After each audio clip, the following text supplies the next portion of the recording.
Hindi nagpatinag ang research vessel ng Bureau of Fisheries and Aquatic Resources sa panibagong pangharas ng Chinese Coast Guard sa kabila kasi ng pag-water cannon sa kanila. Tagumpay pa rin ang kanilang pananaliksik sa ilang sandbank malapit sa Sandy Cay. Ang sentro ng balitang yan mula kay Patrick De Jesus.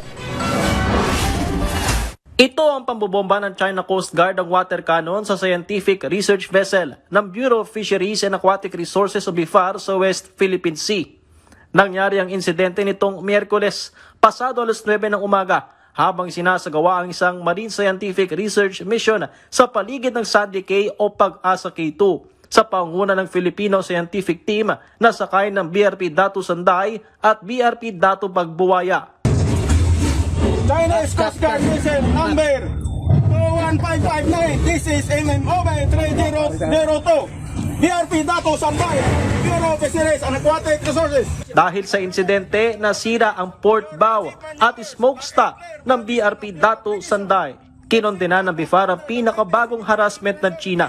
Lalo't ito ang unang beses na gumamit ang water cannon laban sa kanilang research vessels sa bisinidad ng Pag-asa case.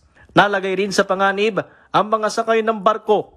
Sa kabila nito, natapos pa rin ang misyon ng Filipino scientific team sa Pag-asa Case 1, 2 at 3. The main objective of the deployment of the Bureau of Fisheries and Aquatic Resources is to support our marine scientific research within the territorial sea of Pag-asa Island. Nagkataong nangyari ang insidente kasabay ng 3 araw na ASEAN Maritime Security Dialogue na ginaganap dito sa Maynila. Nanawagan si National Security Advisor Secretary Eduardo Anyo para sa pagkakaisa ng mga ASEAN member nations sa mapayapang pagresolba ng mga sigalot sa karagatan sa buong South China Sea, alinsunod sa 2002 Declaration on the Conduct of Parties at sa 1982 United Nations Convention on the Law of the Sea o UNCLOS. And we, here in ASEAN, should be the strongest defender of that consensus, that we no longer want to go back to the time when might is right.